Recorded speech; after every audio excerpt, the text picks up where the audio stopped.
Hi,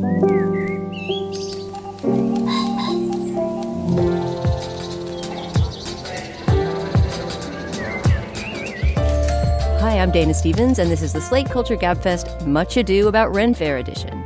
It's June 25th, 2024, and on today's show, we will talk about Ren Faire, a new documentary series on HBO Max, Janet Planet, the semi-autobiographical film debut of the acclaimed playwright Annie Baker, and finally, the long and illustrious career of the actor Donald Sutherland, who died last week at age 88. Sutherland has been deservedly much celebrated in the past week. For our discussion, we decided to each watch or rewatch a movie from a different era in his filmography. I am joined today in the Slate studio by critic Stephen Metcalf, my longtime co-host. Hey, Stephen. Hey, Dana. Good to see you. And by Isaac Butler, author of The Method and the forthcoming book The Perfect Moment, also podcaster, theater director, floor wax, dessert topping, and longtime friend of the podcast, Isaac Butler. Thank you very much. Thank you very much. Yes, it's me and Butterscotch Ripple are the recurring guests here. It is always wonderful to be part of the Culture Gabfest family, and also in person. I love when we get to record in the studio. It's like just so much fun. Oh, yeah. Definitely brings up the energy. All right. Ren Faire is a new 3-part series on HBO Max. It was created and directed by the documentary filmmaker Lance Oppenheim. And though it takes place behind the scenes at the Texas Renaissance Festival outside Houston, Ren Faire is not really a documentary about the festival itself. Rather, it uses that event, one of the longest-running fairs of its kind, as ye olde backdrop for a tense workplace drama. I knew you'd like that one, Isaac. As the festival's founder and longtime owner George Coulomb begins to finally think about retirement at the age of 86, a Lear-like battle for the right to succession heats up between the park's loyal-to-a-fault general manager, Jeff Baldwin, and one of the park's top vendors, Louis Migliaccio, a fiercely ambitious kettle corn entrepreneur who's first introduced to us by his professional title, the Lord of Corn. In this clip from the first episode, you'll hear Jeff Baldwin, the Ren Faire's long-suffering and arguably masochistic general manager, talking about his 25-year-long commitment to the festival. I was a performer for 17 years. I was the director of entertainment for the last quarter of a century. Now I'm the general manager now, and this is my life's work. I mean, this place makes a lot of money. But that's not what motivates me. It's the magic. George brought that magic here 50 years ago. We need to keep that magic alive. Shoes are questionable. I'm the chancellor. Your boots are questionable. The hand of the king. Your shoes are questionable too, and that piercing needs to come out of your cheek, please. George has said he's got 9 years left, so he's kind of come up with a 9-year plan. You need a hat, sir. You, sir, need a hat. And we're moving ahead with that plan. Steve, first of all, your shoes are highly questionable. Even though I can't see them under the table right now, I just know, I sense that they are highly questionable. I'm going to start with you on Ren Faire because I believe among Isaac, you and me, you are maybe the least tainted by exposure to actual Renaissance festivals. I've been to at least one in my time in the Bay Area back in the early 90s. I don't remember where it was, somewhere in the East Bay. And I majored in medieval and Renaissance studies, which is the equivalent of one 4-year-long Ren Faire. And Isaac, you said you too have some background. I want to hear briefly what you thought about the world and then get into the crazy surrogate replacement drama that is Ren Faire. I'm very much a Ren Faire virgin. About 25 years ago, I met a person from Florence, Alabama, who was exceedingly mordant and said, yeah, we're sister cities with the actual Florence. And then he paused and said, they had a Renaissance, we had a Renaissance fair.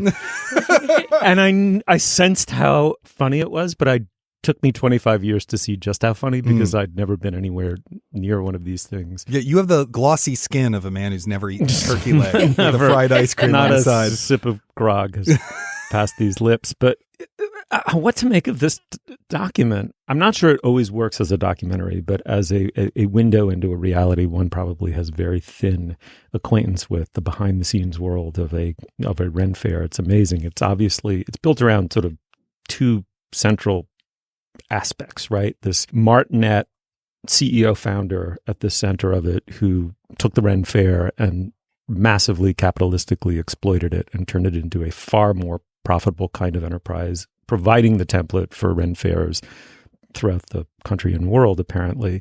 He's now in his late 80s. He's a mogul of sorts. He's very much a regional elitist. He's incorporated the town so that he is so that he is sort of the king of the county. He's also the mayor. He's the mayor. Yeah. And he is called King George. He's asked to be called that. He is called that. He's treated like the king of this world. And what struck me over and over again is how little those of us who think that we're students of culture or sociologies of the American reality, how little of it we really know. In some sense, like the documentary captures perfectly a moment in the history of capitalism, which is the ultra modern and forward-looking force in the world that was supposed to take us beyond the medieval, feudal, pre-cash grab relationships and make everything transactional and put it on a profit and loss basis. And ironically, when you get to the late stage of capitalism, you return to medieval realities. You have a feudal lord, effectively, and a succession crisis. Yeah. You have backstabbing. You have personalities in competition with one another in a sort of Shakespearean way. And so these documentarians have happened upon the perfect metaphor for where we are in the American reality. They're wonderful characters, totally gripping. There's almost unparalleled access to all of them, including King George, who's this sort of hideously sexually energized old goat. And in the end, it's really a portrait principally of these two people, right? Jeff, who believes he's in line to inherit the throne, who's a figure of enormous pathos. He took theater very seriously. He seems to really know Shakespeare, which is interesting, but begins to strike one very early on as a tragic figure in his own way, the person who conceives of himself as a loyalist, but is blind to how overweening and arrogant he really is in some sense. And George, who's just Isaac, he's just the portrait of American loneliness, right? And in fact, there's an excavation of that in I believe the third episode that's quite moving in a weird way. The excruciating. The dates he goes on? No, it's his relationship with his mother. Oh yeah. The brief. You just get this brief little thing about. You get this glimpse into the making of that ego structure, and so all of these things are playing out at once. That ego structure in relation to a system that encourages you to make hideous amounts of money, engross enormous amounts of power to yourself, become an ultimately lonely, crabbed, and sort of morally and aesthetically revolting creature, and have everyone truckle to you. It's like an embarrassment of riches. Yeah, totally. And we should say that, George's 9-year plan, which is mentioned there, and this is early on in the show, so this is not in any way a spoiler, is he wants to go to Switzerland and commit physician-assisted suicide in 9 years. Yes. And in that time, he wants to finally find love, right? Which to him is a 24-year-old sugar baby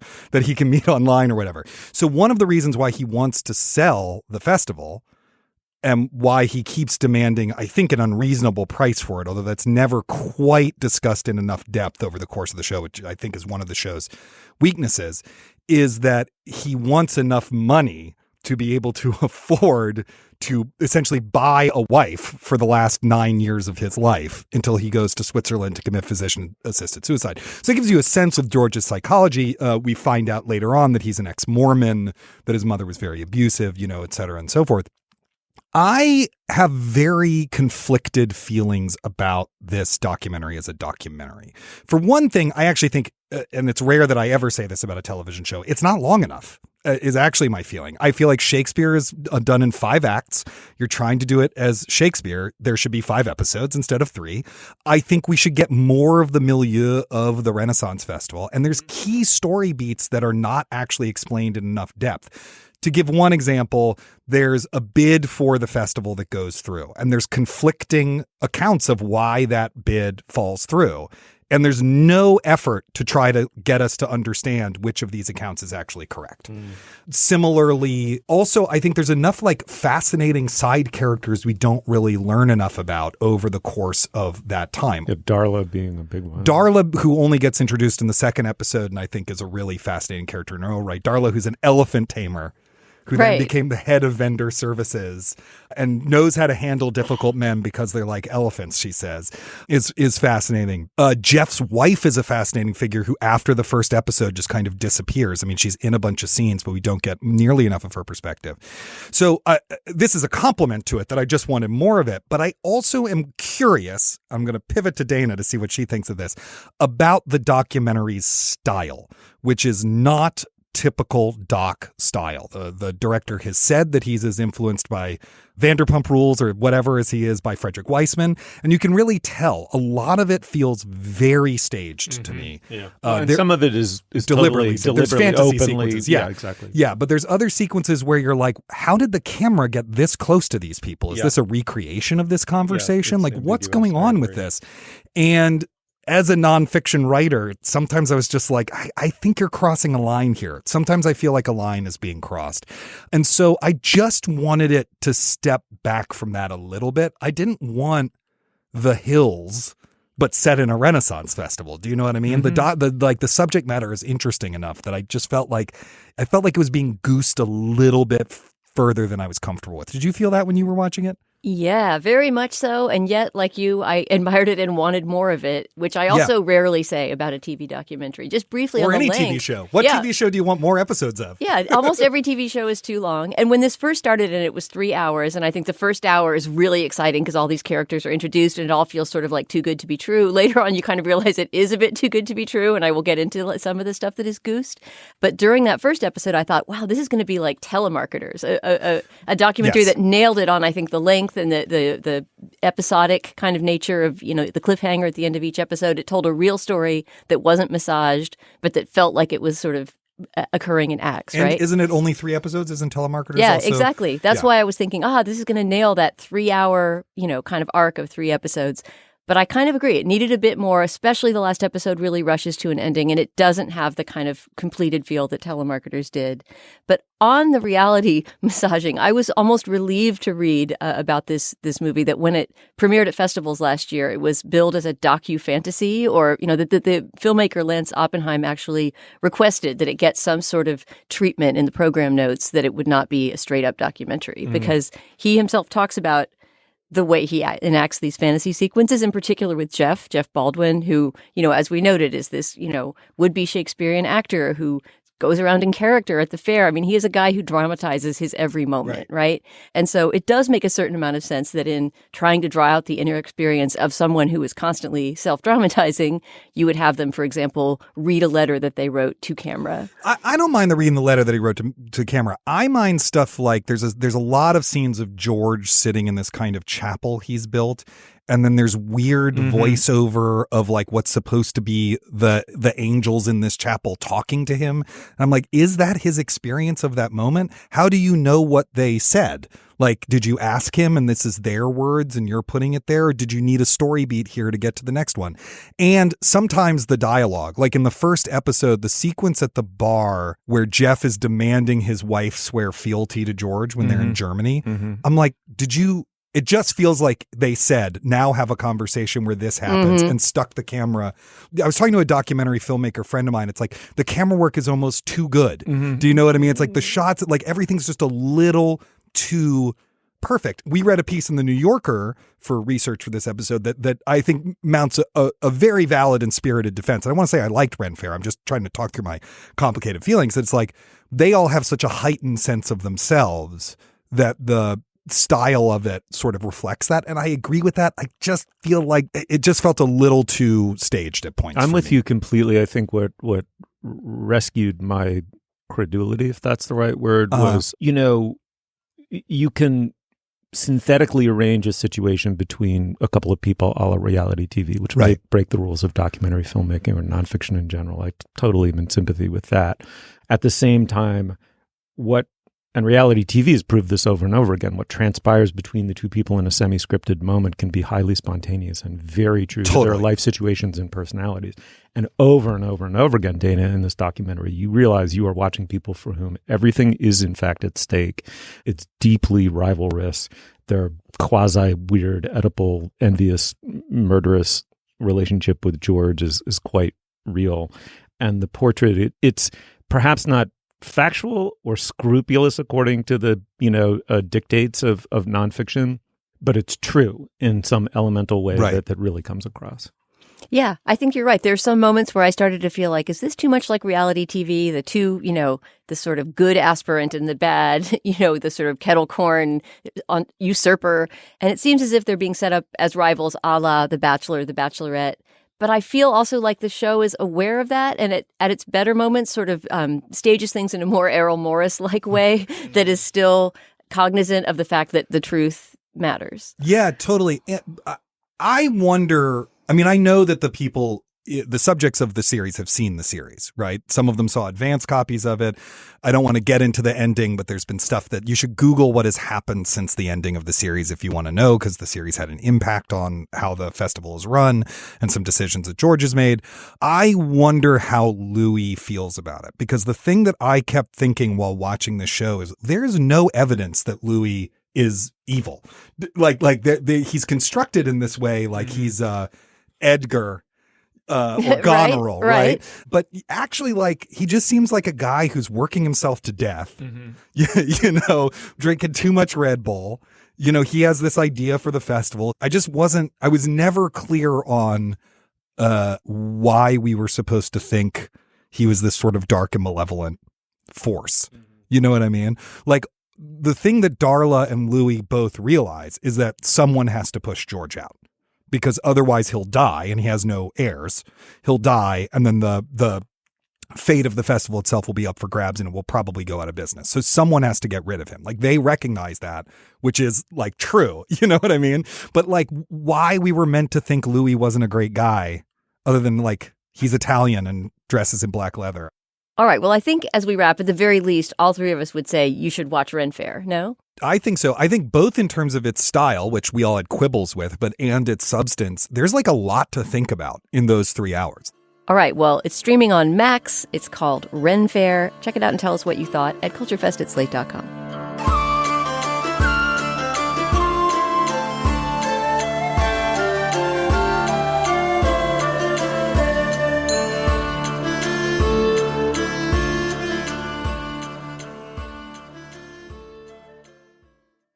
Tired of not being able to get a hold of anyone when you have questions about your credit card? With 24/7 US-based live customer service from Discover, everyone has the option to talk to a real person anytime, day or night. Yes, you heard that right. You can talk to a human on the Discover customer service team anytime. So the next time you have a question about your credit card, call 1-800-DISCOVER to get the service you deserve. Limitations apply. See terms at discover.com/creditcard. This episode is brought to you by ZBiotics. There's now a game-changing product to use before a night out with drinks. It's called ZBiotics. Let's face it, after a night with drinks, it's tough to bounce back the next day. You have to make a choice. You can either have a great night or a great next day. ZBiotics is a surefire way to wake up feeling fresh after a night of drinking.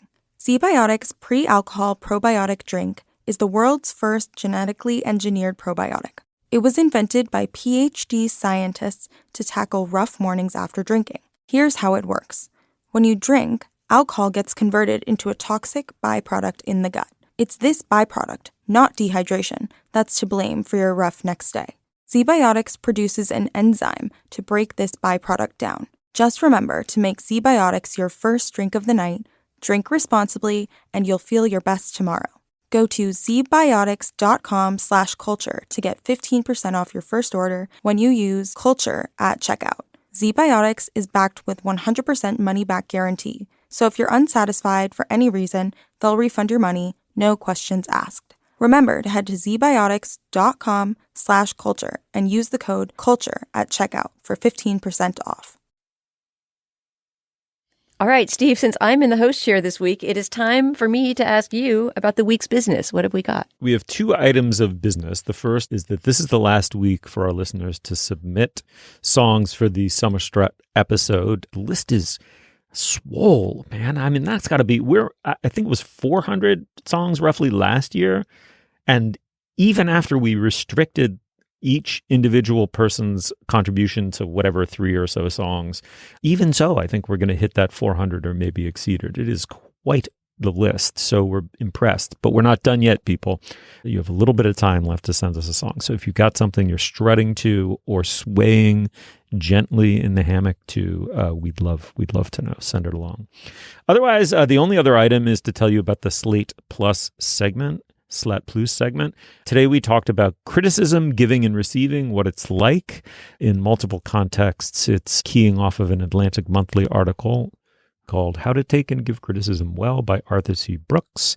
This one promises to be an extra fun and rewarding conversation because all three of us take and give criticism for a living, including Isaac, who's the theater director and has been an actor. Tune in for that. And I just want to say, if you're not a Slate Plus member, you can sign up today at slate.com/culture plus. You get ad-free podcasts, lots of bonus content like the Slate Plus segment I just mentioned. You also get to hear members-only programming on other Slate shows like Slow Burn, Political Gabfest, the entire network.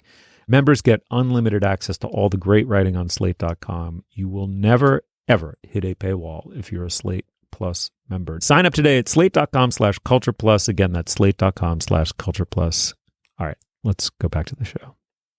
The playwright Annie Baker, best known for her Pulitzer Prize-winning play The Flick, last year wrote and directed her first ever feature film. And as of this Friday, June 28th, that movie, Janet Planet, will be opening wide across the country. It's a loosely autobiographical work that captures the relationship between a single mother and her 11-year-old daughter over the summer that relationship is about to change. As Janet Planet begins, the mother, Janet, has just had to pick up her daughter Lacy early from sleepaway summer camp after getting a melodramatic call from a phone booth set in 1991. Lacy is an introverted and observant only child who's just at the stage of life where she's realizing her mother has some previously unobserved faults, quirks, and less than healthy habits, including getting serially involved in unsatisfying relationships with both men and women who cycle in and out of Lacy's life. The only audio that was available from Janet Planet was from the trailer, so we'll listen to a little bit of that. In this trailer, you'll hear Zoe Ziegler as Lacy, Julianne Nicholson as her mother Janet, and Sophie Okonedo as Janet's friend Regina. On the wrong track. Wouldn't you rather be hanging out with your friends? I don't have any friends. Why? I don't know. It's a complete mystery to me.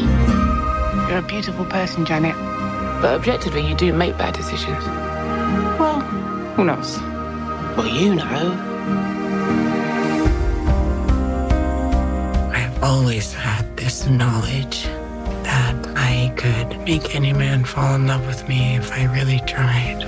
And I think maybe it's ruined my life. Can you stop? Stop what? Stop trying. Can we just talk about how they need to ban Hammond Song and Pink Moon from coming of age indie previews? Wait, Pink Moon? I was actually not in that one. No, but I'm just saying they need to ban those from trailers for coming of age movies put out by indie studios. Wait, my endorsement was going to be the Roaches album that song comes from. That album is so brilliant. So that song is, the thing is, it's borrowed glory. It's stolen valor to put Hammond Song on anything because it's like the most beautiful, emotionally evocative. No, you're right. song. It's just plugging into that. It's like stealing the electric circuit of that emotion. Yeah, right? exactly. All right, Isaac, we're starting with you here because you're our theater guy. You were the only one who really had a familiarity with Annie Baker's work going into this. This is sort of my first exposure to her. Tell us first a little bit about the playwright Annie Baker and then how you see that translating into her first film. Sure. So Annie Baker is in some ways the most important American playwright of the aughts. She was the kind of tip of the spear of the revival of naturalism in new American playwriting, but her whole thing was pushing that naturalism so far it almost became experimental. You know, like what if you mimicked like really real speech? Or in her case, there's the use of like fairly extreme pauses. And in her scripts, they are actually broken down by how many seconds long they're supposed to be. And I think the longest one is usually 15 seconds. She really broke through with this play called Circle Mirror Transformation at Playwrights Horizons. And then another play, which was maybe even the same year, called The Aliens, both of which were directed by Sam Gold. And then Sam Gold directed her play The Flick, which won the Pulitzer. The Flick was also extremely controversial for a naturalistic play that's about teenagers working at a movie theater over the summer, which is what it's about, because it featured things like them cleaning the entire movie theater in real time with no dialogue. So you just have a 5-minute sequence where you're just watching people clean a movie theater. It was so controversial, the artistic director of Playwrights Horizons at the time, Tim Sanford, had to write a letter to the subscribers and patrons of the theater, defending the choice to program the play. It then went on to win the Pulitzer. Gold and Baker worked together one more time with a kind of Lovecraftian-influenced play called John. Their creative partnership appears to have ended. She did a play with Lila Neugebauer called The Antipodes, and then most recently had a play called Infinite Life that was directed by James McDonald. And an Annie Baker play, what you're usually getting is like a unit hyper-real set that is lit as realistically as possible. So they're actually the sets are often quite dull. They're kind of boring places, like the alleyway behind a coffee shop or a rehearsal studio or the living room of a B&B. These aren't interesting. And the lights are very naturalistic. You have these kind of long pauses. The scenes are quite lengthy. You're just watching this kind of Chekhovian thing emerge. Lately, there's also often been kind of little supernatural twists in them at points, ambiguous supernatural twists. And there's one of those in this film towards the end. But in terms of my feelings about the movie, I feel like every year there's one widely beloved film that I am destined to be the crazy person saying I didn't like it or it's not good or whatever. And I felt that way about this one, actually. And she's an artist I admire greatly as a writer. I think the writing is the screenplay is really wonderful. I think the performances are really great. I have serious reservations about the way the film is shot. I think the very trendy indie film gestures of the muted brown color palette, the 16 millimeter film, the long takes where the camera never moves and the framing is very tight. So there's often visual information that you don't see. I think it does not actually go well with the project of getting us invested in these characters as naturalistic figures and caring about what's going on in this story, because it is constantly calling attention to itself, often by doing things like leaving a chunk of the actor's face off the frame for no apparent reason, And so I just kept being brought back to the filmmaking. And then I kept thinking things like, to give you an example, there's a very long take where you see Janet and her daughter walk up a hill, from the bottom of the hill to the top of the hill. And you can't see their faces at all in the take. And the dialogue in the mix is very frontal. It doesn't travel with them. And I'm like, is the dialogue from this take? Did they record it in post? Is it from another take and layered on? I just couldn't stop asking questions about the film's construction because it was so ostentatious in how far it pushed all of those gestures. And so ultimately, I just wasn't invested in what was going on, except for the Regina section, which I was just I just found the interplay between those two women to be so wonderful.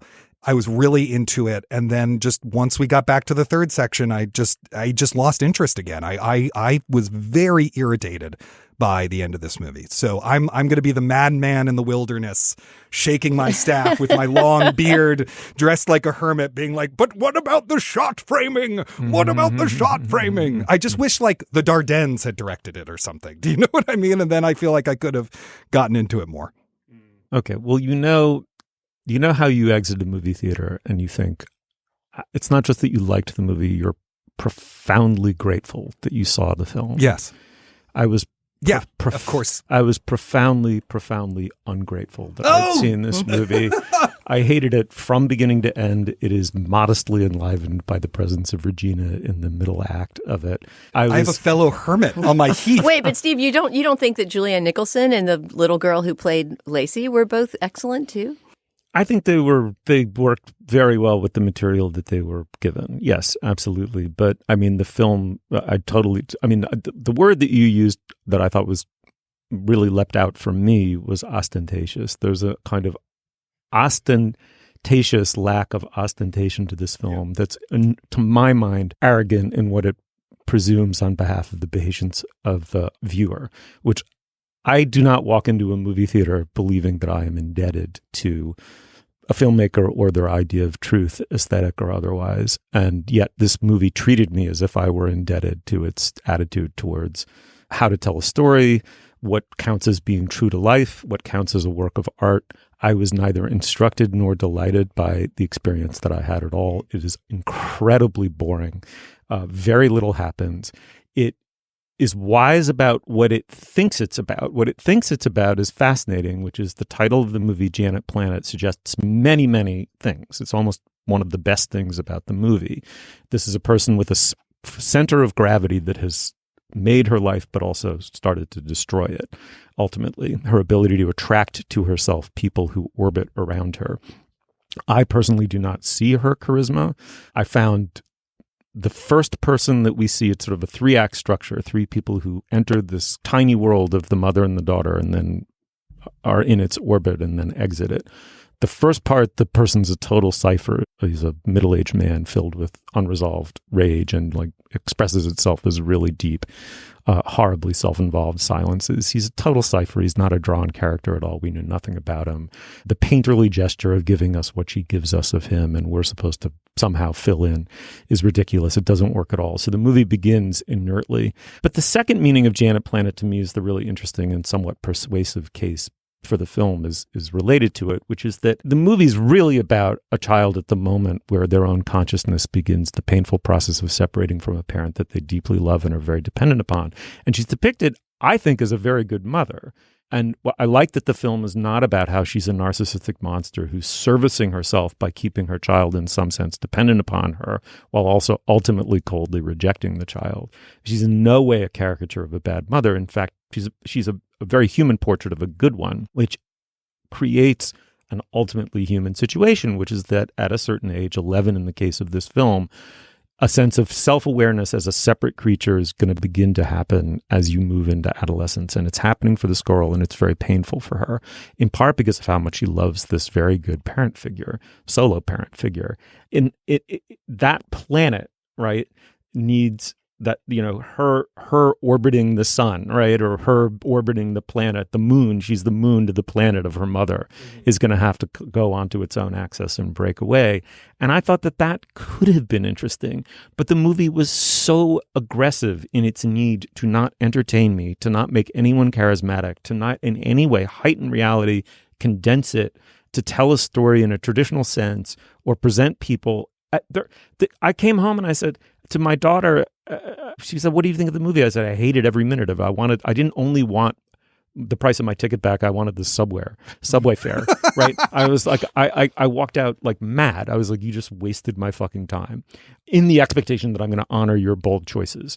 But I said, I suppose the argument for such movies, and I feel like there's one of these every 5 to 10 years, a movie that's severely underbaked, pauses take the place of dialogue, no real story is told, and critics fall for it.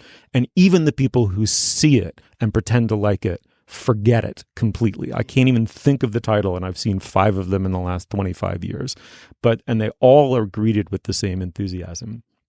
So I said to my daughter all of this, and I said, but listen, I guess the theory of the ethic and aesthetic, right? The ethic and aesthetic behind projects like these is that life is somehow inherently boring, and art rarely brings us face to face with the fact of how trapped and boring people can be and how boring life can be. And my daughter was like, yeah, people aren't boring and life isn't boring. And she proceeded to tell me what was going on at her internship over the day in the summer. And I was completely gripped. Like, we're storytellers. Human beings are fucking storytellers.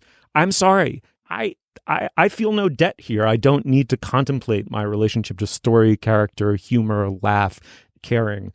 I hated this film, and I really, really, really wanted to hear a serious defense of it. So, Dana, I will stop fulminating. All right. I mean, I hadn't thought that I would need to mount a defense because it's such critically, a likable movie. It's universally praised. I mean, Stephen and I are definitely on our Heath. He's Lear. I'm the mad beggar guy that Edmund disguises himself as. I don't know. I got nothing. Just all of that stuff worked for me. I didn't think it was boring. I cared about the story. I laughed. I thought it was a beautiful portrait of 2 very specific characters, not just a mother and a daughter, but, you know, this mother who I agree in many ways is a great mother, but she also has some serious flaws just as a person, right? Struggling with her own kind of identity as she ages and who she will be going forward. And sort of who she is in relation to others and to herself. Julianne Nicholson is extraordinary in that role. I don't care what anyone says. She and Zoe Ziegler seem so much like a real mother and daughter. So scenes where they were walking together in nature, talking about things, and everything was moving slowly and crickets were singing. And I felt really absorbed in the atmosphere of this movie and in the way that it took you into a child's experience at that moment. And we haven't really talked about the child as theater director, but that's sort of an ongoing theme in the movie too, that her that she has a little box that she created that she plays with. It's a stage basically, and she's arranging these characters on the stage, and you sort of see her enacting some of the dramas she's going through on a small scale. I thought the ambience of Western Massachusetts, which is where Annie Baker did grow up, was beautifully captured. For a playwright's first film, it did not feel boxed in or theatrical. You know, I mean, I know you didn't like the framing, but it felt like it took place in a real world. But I'm talking about just sort of the interpenetration of nature and of the outside world. You know, it wasn't like two people in a box, even though it's essentially about two people in a house all the time. And you definitely feel the heat of that summer. I mean, again, you know, I did not hate it as much as Stephen did. I really didn't like it. But I do think there's like glimpses there of things that are good, you know, that then made my frustration. And the girl is amazing. And it just occurs to me listening to you, Dana, that this film is in some sense is a Bildungsroman about why I did not grow up to be Wes Anderson. Right? It's sort of the movie's a kind of anti-Wes Anderson aesthetic, even though the child begins as a person seeking control because of the compensatory control, because the control she's losing in relation to her mother. And we should say also that the kid is beautifully drawn because she's a very, very accurate portrait of a difficult but not outrageously difficult and troubling child. Like she's a real kid. That's what parenting a kid that age, in my experience, was exactly like. And they do shit that makes you tear your fucking hair out, even though they're wonderful and healthy kids. And they throw scares into you that you can't believe, which this kid in her own subtle way does, or low-key way. It's not overly subtle. But even though she takes this compensatory sense of control from playing with dolls, the movie's very much about kind of not playing in that Wes Anderson way. There's that tendency in that kid that didn't end up a full-blown sort of people will now say and do exactly what I tell them to aesthetic that Anderson is known for. Yeah, there's a freedom. I mean, it sounds to me like on stage, at least, that Annie Baker has a sort of freedom with form, right? She's comfortable with silence or with things going on too long or making people feel like this isn't what a play should be, you know? And I actually didn't find the film, like I say, particularly slow. Those silences to me were part of that Chekhovian atmosphere you're talking about. It's funny you mentioned that because I think this is sort of an Uncle Vanya kind of situation. It's hot, you know, it's languid, nothing is really happening yet. All kinds of emotional turmoil is being played out. Yeah, and I was compelled at exactly that level. There's also like affairs happening in Vanya and like someone's life is destroyed. There's affairs in Janet Planet. There's three of them. No, I know, but there's like some heightened stuff as that play goes on. It's weird to me because like I don't love everything that Baker has written. And some of them I like reading more than seeing. Like, I think if you read the flick, it's a really great play. I don't know that I want to sit through 10 minutes of people cleaning a movie theater in real time, right? I think there is an attempt in the filmmaking, in all the stuff that I didn't like, to recreate the theatrical gestures that her work is known for, which I should say she doesn't direct her work on stage, but that her work is known for, to recreate that and translate it into a cinematic vocabulary, right? I just don't think it worked. You know, this is an artist I admire. I just think that in this particular case, those visual ideas, especially because they were pushed to such an extreme, just conflict with what the film is actually trying to do on some level.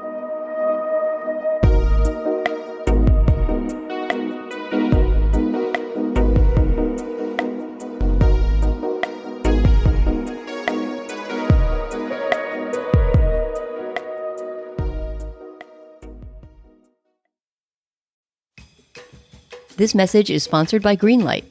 As your kids get older, some things about parenting get easier, but others don't, like having conversations about money.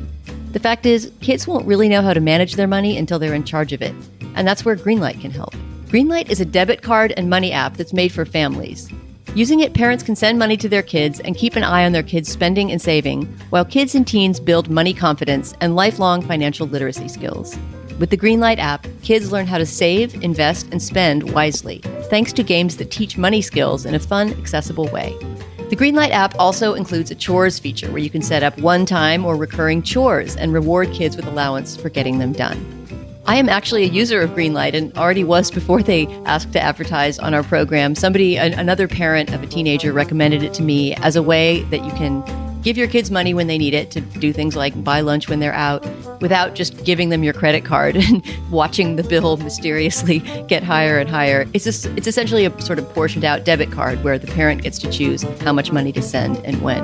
Honestly, just having a way that you can track your child's spending easily and know exactly how much they need and where they're spending it is very, very useful. And I think it will be in the long term, hopefully helpful at teaching my currently not that responsible teen to use money a little more wisely. Sign up for Greenlight today and get your first month free when you go to greenlight.com/culture. That's greenlight.com/culture to try Greenlight for free. Greenlight.com/culture. This episode is brought to you by SAP. First, the bad news. SAP Business AI won't help you generate cubist versions of your family's holiday photos, but it will help you understand which supplier is best to help you roll out your plant-based packaging in Southeast Asia, identify the training your junior project manager needs to rise up the ranks, and automate repetitive tasks while you focus on big innovations so you can be ready for the next opportunity. Revolutionary technology, real-world results. That's SAP Business AI. Donald Sutherland was born in New Brunswick, Canada in 1935. He grew up in Nova Scotia in a middle-class family with no particular artistic pedigree. And after 1 year studying drama at the London Academy of Music and Dramatic Arts, Sutherland dropped out and started a career on the stage. That was a brief one and not too successful, but his breakthrough role in movies came in 1967 with The Dirty Dozen. In the 50-plus years that followed, Sutherland played over 200 roles in the movies and on TV, from the anti-establishment scamp Hawkeye Pierce in Robert Altman's MASH, to a small-town detective infatuated with a New York call girl in Alan J. Pakula's Klute, a mysterious informant named only X in Oliver Stone's JFK, and most recently, the authoritarian ruler Coriolanus Snow in the Hunger Games franchise. If you went to the movies in the past 5 decades, you were well acquainted with the rangy physique and lupine features of the ubiquitous but ever-changing character actor that was Donald Sutherland. We're trying to discuss his whole career here, and the way we've done that often in the past is with an obit segment. Each of us will take a different movie, a different manifestation of that person's career, and try to pool them together into a series of perspectives. I guess I'll start because I chose the chronologically earliest movie of the three of us. I actually called it I Get Don't Look Now, which I claim movie critic privilege, but also it is one of my favorite films, maybe on my top 10 list of favorite movies of all time, Nick Roeg's Don't Look Now from 1973. And in large part, that is because of the complexity that Donald Sutherland and Julie Christie, his co-star, bring to it. So if you haven't seen it, first of all, turn off the podcast and go see it right now, because it is so much more transcendent of an experience than me talking about it will be. But Don't Look Now is one of those movies that brings together genre, right? It's a horror movie with great art. It's also a movie about grief, a movie about marriage, a movie about art. Donald Sutherland's character is in part an art restorer and is in Venice for the majority of the movie in order to restore these frescoes in a church, all of which feeds into a sort of supernatural story, which I won't reveal anything about because it has one of the great twist endings in horror movie history. Rewatching it to think about Sutherland's performance in particular. I really think we have to leave Venice. It was a warning. It was Christine. She was trying to warn us. How can I... Oh, we must leave, John. John, do you hear what I say? It was Christine, our daughter. My daughter is dead, Laura. She does not come peeping with messages back from behind the fucking grave. Christine is dead. She is dead. Dead, dead, dead, dead, dead. Part of what makes that a great work of art is that it is so inextricable. I feel like everything about Don't Look Now feels sort of fated, which if you know the theme of the movie, is what it's about.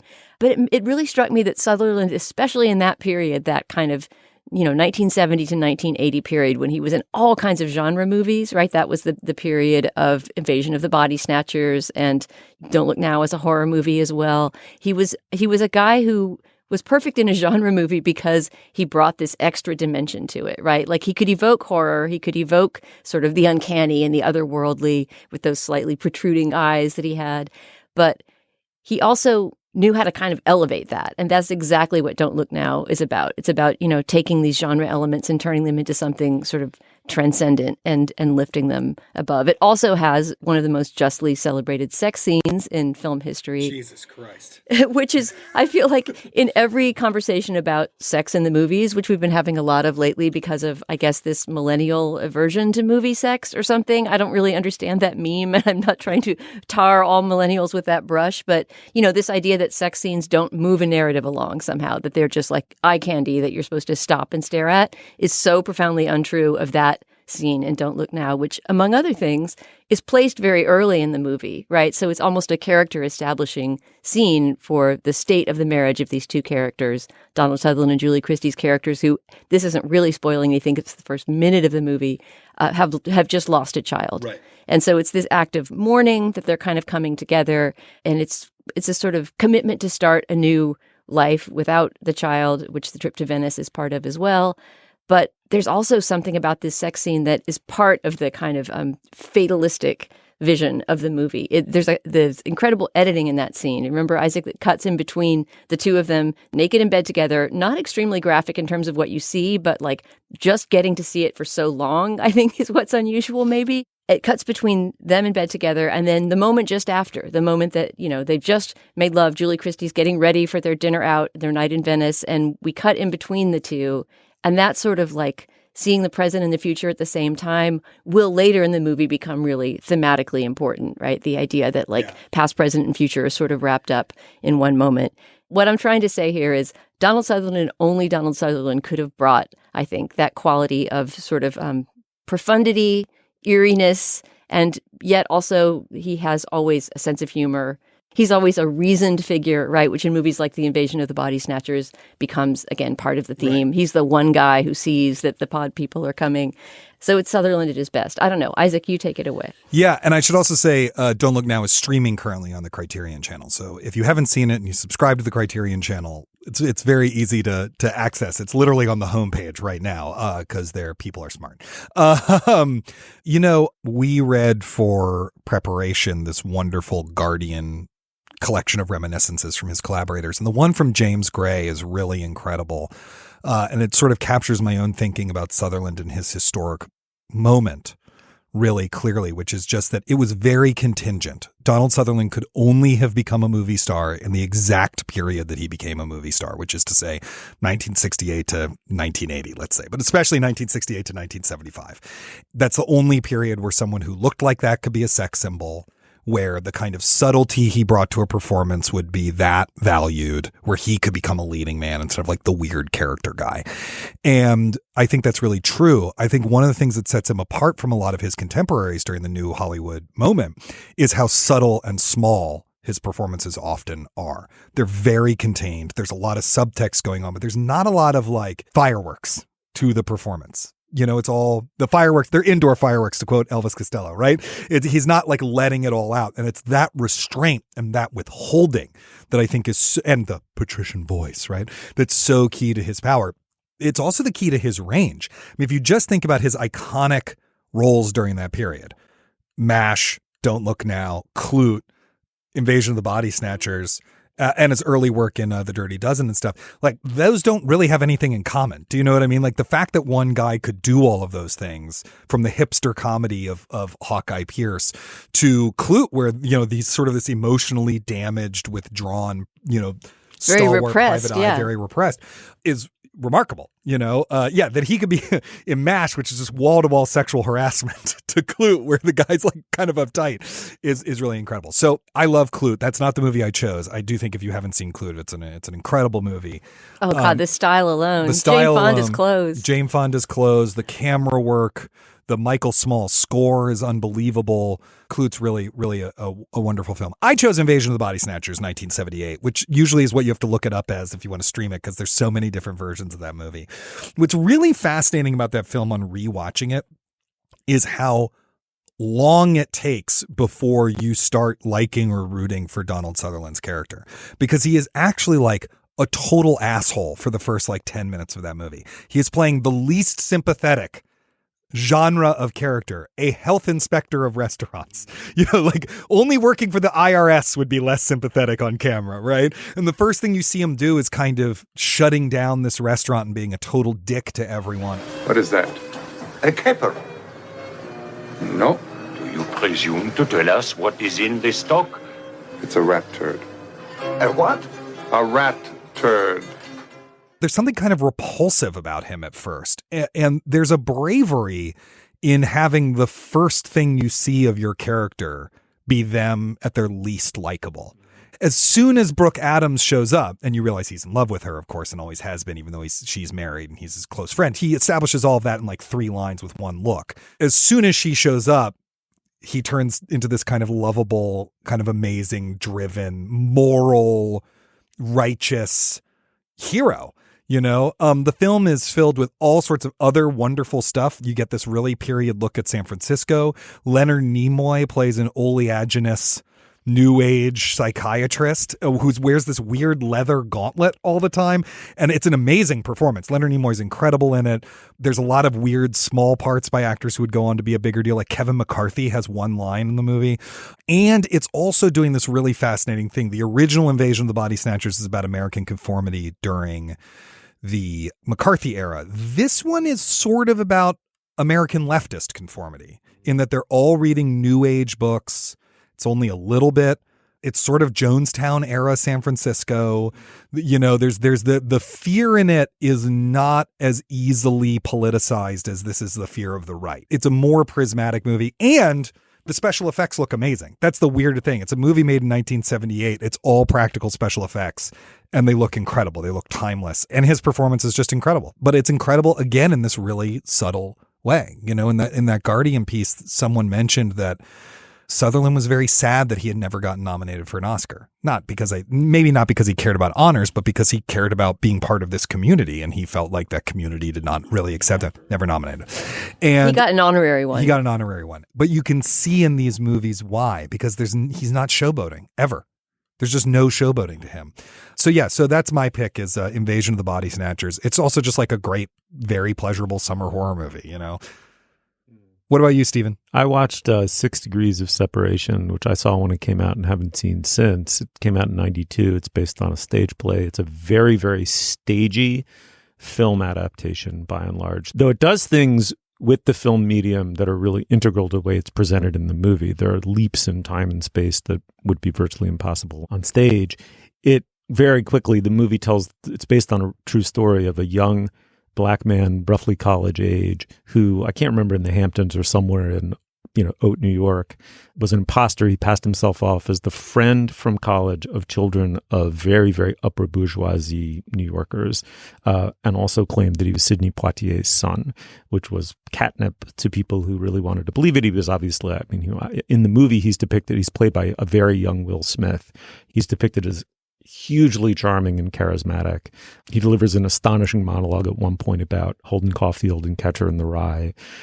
It's a story of seduction in one sense, but what I had forgot, there were a number of things I forgot about the movie, one of which is that the movie, in some sense, the focus of the satire of the movie is this couple who he's an art dealer played by Donald Sutherland, and she's the wife is played by Stockard Channing. She was nominated for that movie. She plays sort of his accomplice and helpmate without being at all a Lady Macbeth figure. She's actually in some ways the most sympathetic, along with the Will Smith character in some respects, most sympathetic person in the movie. And what the movie is about, the movie in some sense is about the hypocrisies of a certain social layer of bien-pensant New York City, right, because of how susceptible they are to the idea that they now have proximity to Sidney Poitier. They're looking for racial absolution, which is absolutely 100% a part of their gullibility in the face of this kid. But it's also about how substantially the movie is about how they turn around and immediately retail each piece of the story to their social set. So one of the big set pieces early on, almost bigger than their encounter with this young man, is going to a wedding that they have to go to the following day, even though they now realize they've been duped and they're very disoriented by it. And they sit down and begin telling the story to one couple at the reception or in the aftermath of the wedding. And slowly everyone in the wedding party, including, there's a wonderful joke, the bride and the groom in the background, like 30, 40 people are in a semicircle as Donald Sutherland is telling the story. So what do you need Donald Sutherland to be in this movie? You need him to be enormously charismatic and glamorous. You need him to convey knowledge, expertise as an art dealer, as a very high-end art dealer. You need him to be self-blind and a moral hypocrite because he begins to counterpoint to Stockard Channing, who realizes she's actually had a meaningful and quite moving miniature relationship with this kid, even though he duped her. And she wants to transcend the husband's inability to see that and his need to retell it as a story. And there's just one line that he repeats over and over again, which is, I mean, he could have slit our throat, in the middle of the night. He could have slit our throat. It's that character's need to repeat that over and over again and emphasize how vulnerable they were made to this, knowing that these other equally rich, fragile egomaniacs will see that as the key point in the story. And it's this sort of tells the story of Stockard Channing achieving a marital mitosis, because for her, that's not the point of the story anymore. It's actually that this very human, very vulnerable kid has all the potential in the world because he's so unbelievably lovable and charismatic and brilliant, really. I mean, he proves himself by pulling it off that he's these things, and yet he's black and poor. And so what he is effectively at the end of the day is a hustler. And so it's that Sutherland has to play a very captivating and in many ways subtle villain whose villainy is revealed in layers slowly and subtly over time. He just does a beautiful, beautiful, beautiful job with it. He's an incredible actor. Yeah, what struck me hearing you describe that particular twist on the villain that Sutherland gives is that he has to be oblivious, right? He obviously cannot play it in any way that Donald Sutherland, who in real life was quite left-leaning, right, and was a protester against the Vietnam War, et cetera, he can't position himself in that way. I just want to shout out one more late Donald that I thought of when you were talking about this sort of bad paterfamilias. Okay, here's good paterfamilias, late Donald Sutherland, which is Joe Wright's Pride and Prejudice from 2005, a movie that I almost thoroughly dislike. There's almost nothing about it that I think does Austen well. And in general, I think Austen often gets sentimentalized and softened and turned into a more romantic author than she actually was. But I love his Mr. Bennet, and I feel like he does capture the Mr. Bennet from the book, who was this wonderfully kind of over it patriarch, Like he's kind of like languid and like melting into his chair throughout the whole thing. I mean, for one thing, he's very modern. He's not trying to be the period costume guy, but also he just gets Mr. Bennet, who was sort of like witty and laconic and dry-humored and sort of absolutely aware that he lived in an absurd circus of clucking hens, but kind of loved them anyway. And Donald Sutherland's Mr. Bennet really captures that. All right, everybody write us in with your favorite Donald Sutherland role and tell us why at culturefest@slate.com. R.I.P. Donald. Mr. Bennet, how can you tease me so? Have you no compassion for my poor nerves? Oh, you mistake me, my dear. I have the highest respect for them. They've been my constant companions these 20 years.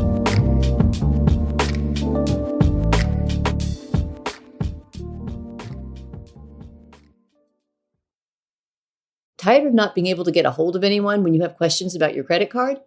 With 24/7 US-based live customer service from Discover, everyone has the option to talk to a real person anytime, day or night. Yes, you heard that right. You can talk to a human on the Discover customer service team anytime. So the next time you have a question about your credit card, call 1-800-DISCOVER to get the service you deserve. Limitations apply. See terms at discover.com/creditcard. And we are here at the moment of the show when we endorse our favorite cultural object for the week. What have you got, Stephen Metcalf? Dana. Fist pounding on the table already? Say my name in a funny way. Will no one say my name in a funny way? Stephen. Dana, I didn't know you had that lower register. That was wonderful. All right, the comedy bit's over. I'm going to endorse. I have this funny habit. I think I've mentioned it a couple times over the course of making the show, where I have these blank spots on my literary map, and I'm very aware of them, and I know that I want to fill them in, and I know when I fill them in, like a Proust, part of me, that's one of them, right? Yes, Proust is one. A part of me will be filled in. So for a long time, I was like, yeah, I've read all this philosophy, Wittgenstein, not yet. And then the moment came, and I read the whole thing, and I read the great Ray Monk biography, and I became a Wittgenstein head. Whatever, I'm blah blah blah. But one of them is Proust. Another one is I've never read the I, Claudius books, I, Claudius and Claudius the God. I've seen the original BBC production, but it's incredible. I mean, it's sort of like It's like peak TV 35 years before such a thing existed. It's just all the great British actors of a certain generation are in it, including Captain Picard. And it just, well, why delay? Why delay? I don't know, some powerful neurosis, right? That I think somehow I get something bigger back on the back end when I finally do it. Well, here I am. I'm reading Claudius. Of course, it's the basis not only for the great BBC show, but in some ways it's the template for Bueller. The Sopranos. Oh, yeah. So it's basically the story being recounted of Augustus and the sort of collection of absolute power into the figure of the Emperor of Rome, i.e. the Republic has died, but there's some impulse on Augustus's part to restore it, on and on. But it's so you have Augustus, who's sort of the chief gangster, wondering about whether to consolidate or gracefully disabuse himself of his own power. But he's married to one of the all-time great characters in literature, Livia, who of course is, as you say, is the basis for the Nancy Marchand character in the extraordinary season 1 of The Sopranos. The writing is beautiful. I think one of the reasons it's such a wonderful book is that Graves, a very serious literary writer, published in 1934, Graves, a very serious writer, claims to have written it on deadline and for the cash, which often brings out the best in a certain kind of writer weirdly against to go against their grain in that way. It's just kind of a fantastic potboiler. It's incredibly funny. 10, 15 pages in, it really begins to kick in as Claudius. I mean, Claudius is this boob who is about to inherit everything in some sense. And the Roman Empire, basically, in its initial iteration, is about to become his. And he's describing Livia, and she's just truly one of the greatest characters in literature. How she gets Augustus wound around her little finger and becomes the capo di tutti capi, right? Like the boss of bosses, who literally owns the planet outright after he defeats Mark Antony. I mean, it's just wonderful. It's just an incredible piece of sort of, I don't know, popular literature. It was a huge hit when it came out, and it deserves to be read and reread. And just as a coda, you're like, well, why the F haven't they remade it, right? I mean, the BBC one is so superannuated, right? Looks antique and as wonderful as it is, it's fresh for redo. Apparently it's in turnaround hell at HBO. I mean, the deals were signed as 13 years ago, I think, or something. So fingers are crossed. It would make the peak of peak TV. All right, Isaac, what's your endorsement for the week? All right. So I was trying to think, what's a book that I think the listeners of Gabfest will take with them to enjoy over the summer. And I thought, why do people listen to this show? Why do I listen to the show, right? Because it's like having smart friends talk and debate, what's going on in culture. And it's just like, it's just fun to listen in on those conversations. So I wanted to find a book that kind of mimics that experience, the Gabfest experience. And I have it. It is a new essay collection from Elisa Gabbert, who, among other things, is the poetry critic for the New York Times book review. It's got a kind of awkward title, but it's called Any Person is the Only Self. That's Any Person is the Only Self by Elisa Gabbert. It's a collection of essays on topics ranging from Emily Dickinson to Point Break. Elisa is so smart and funny and endlessly erudite about all of it. It really is just like having a great, extremely well-read and learned friend who's not an asshole about those things. Talk to you about subjects as diverse as, journal writing or whatever. If I could pick out one essay in it that I think is representative of the project, because it's to some extent a pandemic book, so a lot of it's about reading because we all were holed up reading a lot more. She and a couple friends start a book club called the Stupid Classics Book Club.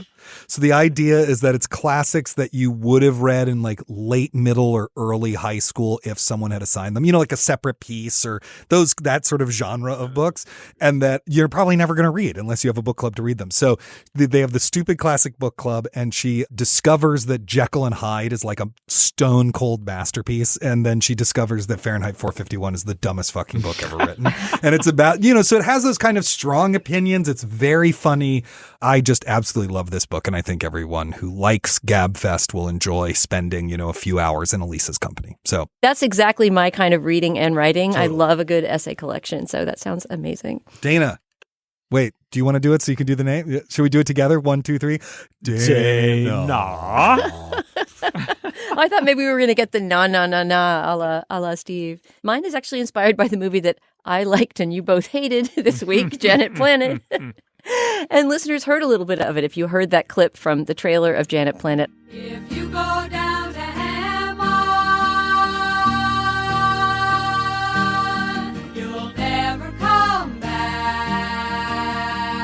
If you're familiar with the Roaches at all, a sister group, Maggie, Terry, and Suzy Roach, you are probably familiar with the Hammond song. It's their most popular and most sort of put on meaningful mixtapes for significant others song, which has a mysterious power with those really tight sisterly harmonies. Always love you, but that's not the point. But the whole album it comes from, The Roaches, by The Roaches, is pretty much a perfect debut album. I have to admit that I haven't dived much further down the Roaches rabbit hole than that, because that album sort of provides me everything I need, and I've never been a huge completist. I'm happy for people to tell me other stuff to listen to, or just create a Roaches playlist for me. But if you're going to start somewhere, start with their debut album, which maybe doesn't all reach quite the heights of the Hammond song, but there isn't a bad song on it. And it, to me, is kind of a story album, although I'm not sure I know exactly the story it tells. It's some kind of story about loneliness and romance and possibly road trips. And it's just a beautiful record. Throwing yourself away, not even trying.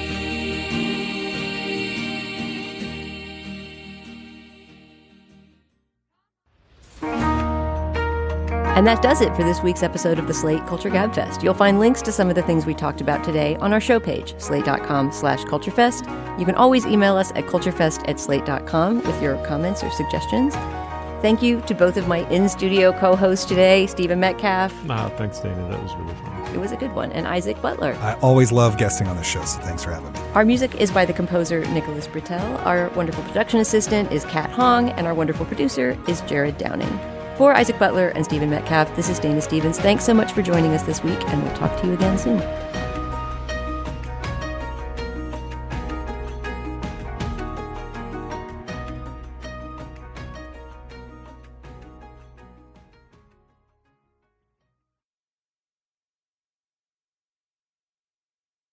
Tired of not being able to get a hold of anyone when you have questions about your credit card?